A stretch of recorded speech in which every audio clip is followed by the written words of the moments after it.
அல்லேலூயா. அவருடைய கிருபையினால் நிற்கிறோம். எப்படி பழைய ஏற்பாட்டில் ஆசாரியன் பழுதற்ற ஆட்டை பார்த்து செக் பண்றாரோ, அதே போல பிதாவாகிய தேவன் இந்த காலகட்டத்தில் உங்களுக்காக எனக்காக இயேசுவை பார்க்கிறார். இயேசு நமக்காய் பரிந்து பேசி, இதுதான் தேவனுடைய நீதி. இதை குறித்து தான் பரிசுத்த ஆவியானவர் நமக்கு ஒவ்வொரு நாளும் உணர்த்துறார். ஹல்லேலூயா, ஹல்லேலூயா. அப்போ இதை தியானிக்க இந்த வசனங்களை தியானிக்க ஒரு கிறிஸ்தவனுக்கு உள்ள தானாகவே என்ன வந்துருதுன்னா மனத்தாழ்மை வந்துருது. நான் என் சுயமா இல்லை, என் சுய சித்தத்தினால் அல்ல, சுய நீதியினால் அல்ல தேவ பிரசன்னத்துக்கு போறது, சுய நீதியினால் அல்ல அவர் ஆராதிக்கிறது, சுய நீதியினால் அல்ல பரலோகத்துக்கு நான் போறது, எல்லாமே இயேசு. பரிசுத்த ஆவியானவர் அதைத்தான் திரும்ப திரும்ப சொல்லிக்கிட்டே இருப்பார்.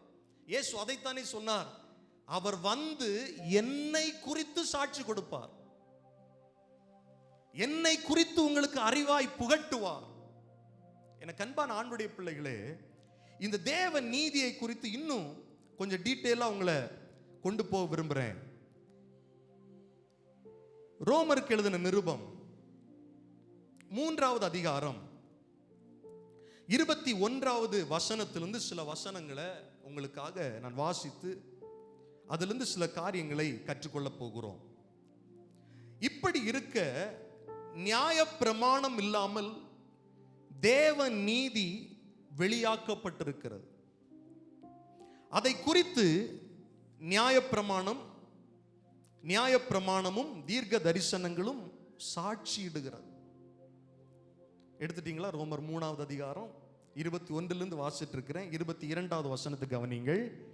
அது இயேசு கிறிஸ்துவை பற்றும் விசுவாசத்தினாலே பலிக்கும் தேவ நீதியே. எல்லாரும் இந்த வார்த்தையை திரும்ப என்னோடு இணைந்து சொல்லுங்கள். அது இயேசு கிறிஸ்துவை பற்றும் விசுவாசத்தினால் பலிக்கும் தேவ நீதியே. விசுவாசிக்கிற எவர்களுக்குள்ளும் எவர்கள் மேலும் அது பலிக்கும், வித்தியாசமே இல்லை. புரியுதா நான் சொல்றது? வசனம் புரியுதா?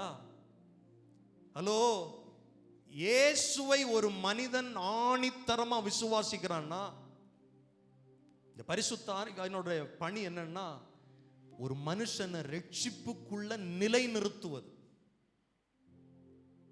ரட்சிப்பில் தடுமாறாமல் இருக்க செய்வதுதான் இந்த பரிசுத்த ஆவியானுடைய ஒரு முக்கிய பணியா இருக்கிறது. விசுவாசிகளுக்குள்ள, சபைக்குள்ள, தேவ பிள்ளைகளுக்குள்ள திரும்ப திரும்ப உணர்த்துகிற காரியம், நீ இயேசுவை விசுவாசிக்க வேண்டும். இயேசு என்னுடைய பாவங்களுக்காக மரித்தார் என்பதை நம்ப வேண்டும். சகோதரர்களுக்கு காது கேக்குதா? இயேசு கிறிஸ்து எனக்காக அடக்கம் பண்ணப்பட்டு உயிரோடு எழும்பினார் என்பதை விசுவாசிக்க வேண்டும். அவர் சொன்னபடி மறுபடியும் என்னை சேர்த்துக் கொள்ள வருவார் என்று விசுவாசிக்க வேண்டியது. திரும்ப திரும்ப பரிசுத்த ஆவியானவர் ஒரு மனிதனுக்குள்ள சொல்லிக் கொண்டே இருப்பார். இப்படிதான் ஒரு மனிதன் ரட்சிக்கப்படுகிறான், இப்படிதான் அவன் தேவ நீதியாக மாற்றப்படுகிறான். ஏன்னா வசனம் சொல்லுது, அவரை விசுவாசிக்கிற எவருக்குள்ளும் எவர்கள் மேலும் அது பலிக்கும், வித்தியாசமே கிடையாது. அல்லேலூயா. நான் விசுவாசத்தினால் உண்டாகிற தேவ நீதியை குறித்து பேசுகிறேன். பரிசுத்த ஆவியானவர் இந்த பகல் வேளையில் சபைக்கு என்ன சொல்றாருன்னா, உன் சுய நீதி எப்பொழுதுமே தேவனுக்கு முன்பாக அழுக்கும் கந்தையுமா இருக்கிறது. ஆனா நீ எப்பெல்லாம் தேவ பிரசன்னத்துக்கு முன்னால வரும்போது இந்த இயேசு கிறிஸ்துவுடைய ரட்சிப்பை ஆணித்தரமாய் நம்பி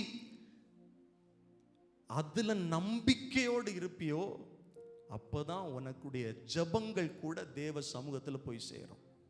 நல்ல கவனிங்க. அதான் திரும்ப திரும்ப நான் சொல்லிக்கிட்டே இருக்கிறேன். ஜெபத்தில் கூட நம்ம பெருமையை பேசவே முடியாது, கூடாது. நான் அதை செஞ்சேன், இதை செஞ்சேன், அப்படி செஞ்சேன், இவ்வளவு நாள் உபவாசம் பண்ணினேன், அவ்வளவு நாள் அந்த சர்ச்சுக்கு அதை கொடுத்தேன், இவ்வளவு தியாகம் பண்ணேன். இதெல்லாம் கர்த்தருடைய பார்வையில ஒண்ணுமே கிடையாது. நல்ல கவனிங்க, செய்யணும். ஆனா ஒரு மனிதனுடைய ஜெபம் கர்த்தருடைய சமூகத்தில் கேட்கப்படணும்னா தேவனுடைய கிருபையை, அதாவது இயேசு கிறிஸ்துவின் மூலமாய், ஆண்டவரே நான் பாவியா இருந்தேன், நான் அக்கிரமக்காரனா இருந்தேன், என் சிந்தையில் என் செயல்ல, ஆனா உங்க ரத்தம் என்ன கழுவி இருக்குது, என்னை நீதிமானாக மாற்றி இருக்கிறது. உங்க ரத்தத்தின் தைரியத்துல தான் ஆண்டவரே இன்னைக்கு பிதாவாகிய தேவனை அப்பா பிதாவே அப்படின்னு கூப்பிடுறேன். இந்த தாழ்மை ஒரு மனிதனுடைய ஜெபத்துல இருந்ததுன்னா அதுதாங்க ரொம்ப பவர்ஃபுல்லான பிரேயரா இருக்கும். இன்னைக்கு நிறைய பேருடைய ஜெபங்கள் கேட்கப்படாததன் காரணம் என்னன்னா, ஜெபத்துல சுயநீதியை பேசுறது. நான் எப்படி தெரியுமா, நான் அப்படி தெரியுமா, நான் அதை செஞ்சேன் இதை செஞ்சேன், ஒன்னும் கூரையை தாண்டாது. ஆனா தாழ்மையா, இயேசுவே என் மேல் கிருபையாயிரும், உம்முடைய நீதியை என் மேல நீங்க வச்சிருக்கிறதற்காய் ஸ்தோத்திரம். இப்படிப்பட்ட வார்த்தைகள் வாயிலிருந்து வருகிறவர்கள் தான் உண்மையிலே சொல்லுவேன், அவர்கள் தேவனுடைய ஆவியினால் நடத்தப்படுகிறவர்கள். ஹல்லேலூயா, ஹல்லேலூயா. இன்னைக்கு ஆரம்பத்தில் ரட்சிக்கப்பட்ட தேவனுடைய பிள்ளைகள் தாழ்மையா இருப்பாங்க. ஆனா போக போக இவங்களுடைய பிரேயர் டைம் இன்க்ரீஸ் ஆகும். ஆவிக்குரிய வாழ்க்கையில கர்த்தர் சில ஆசீர்வாதங்களை கொடுப்பார். உடனே ஜெபத்துல இயேசுவையே மறந்துடுறது இல்லைங்க. சரியான விதத்தில் கர்த்தருடைய ஆவியானவருக்கு இடம் கொடுங்க. கர்த்தர் உங்களை உணர்த்துவார்.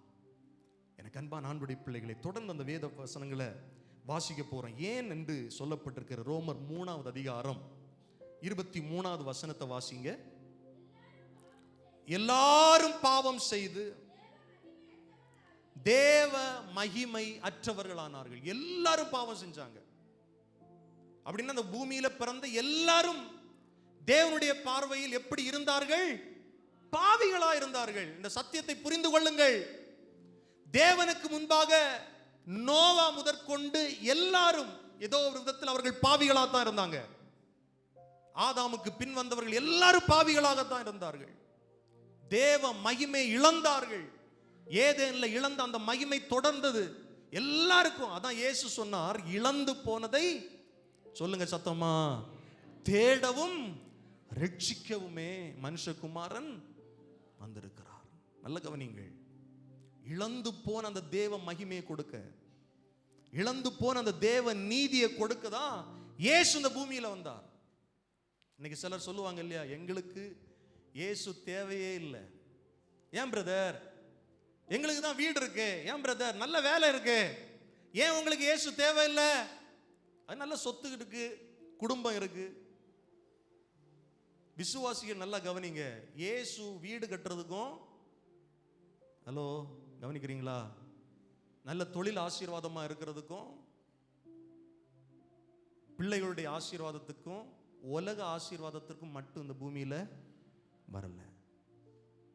இயேசு ஒரு இடத்துல சொல்லுவார், அஞ்ஞானிகளும் இதை நாடி தேடுகிறார்கள். இதெல்லாம் உங்களுக்கு தேவைங்கிறத பரமபிதா அறிந்திருக்கிறார். இதெல்லாம் உங்களுக்கு தேவை என்கிறதை பரமபிதா அறிந்திருக்கிறார். ஒரு தகப்பன் ஒரு பிள்ளைக்கு பாம்பை கொடுப்பானா சாப்பிடுறதுக்கு? அப்பத்தை கேட்ட கல்லை கொடுப்பானா? இல்ல. உங்களுக்கு இந்த பூமியில நன்மையானவைகள் வேண்டும் என்று பரமபிதா அறிந்திருக்கிறார். நீங்க உண்மையா பிதாவிடத்தில் கேட்டா அவர் உங்களுக்கு பரிசுத்த ஆவியை தருவது அதிக நிச்சயம்னு பைபிள் சொல்லுது. அப்படியே அந்த பேசேஜில் அதுதான் சொல்லுது. அப்படின்னா ஒரு விசுவாசியுடைய முக்கியமான ஒரு தேவை என்னன்னா பரிசுத்த ஆவியானுடைய நிறைவு. அவர்தான் சகல சத்தியத்திற்குள்ள நம்மளை நடத்துவார். வீடு, காரு, பங்களா இதெல்லாம் தேவைதான். ஆனா ஒரு மனிதனுடைய முக்கியமான தேவை என்ன தெரியுமா? அவனுடைய ஆத்துமாவுக்கு ஒரு நல்ல இளைப்பாறுதல், அவனுடைய ஆத்துமாவுக்கு நல்ல ஒரு சமாதானம், ஆத்துமா நரக ஆக்கினையிலிருந்து விடுதலையாக்கப்பட வேண்டும். தேவனுக்கு முன்பாக அவன் நீதிமானாக எண்ணப்பட வேண்டும்.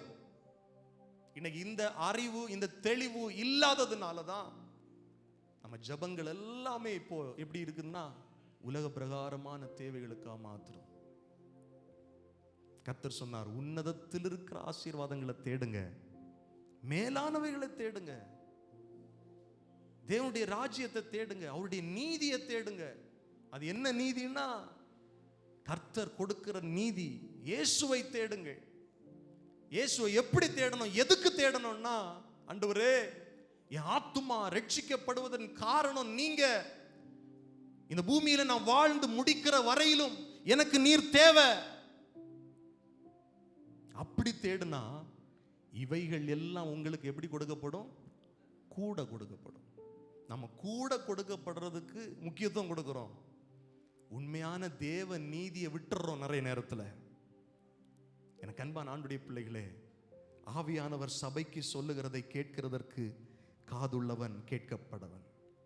ரோமர் 3:23 வாசிக்கிறோம், எல்லாரும் பாவம் செய்து தேவ மகிமை அற்றவர்களாகி. 24வது வசனம் எல்லாரும் சேர்ந்து வாசிப்போம். இலவசமாய் அவருடைய கிருபையினாலே கிறிஸ்து இயேசுவில் உள்ள மீட்பை கொண்டு நீதிமான்களாக்கப்படுகிறார்கள். அல்லேலூயா. இலவசமா. இந்த ரட்சிப்பு ஃப்ரீங்க. ரட்சிப்பு என்ன சொல்லுங்க, பக்கத்தில் இருக்கிறவங்கள பார்த்து சொல்லுங்க, ஃப்ரீ. காசு கொடுத்தா நம்ம ரட்சிக்கப்பட்டோம்? இல்ல இல்ல இல்ல இல்ல இல்ல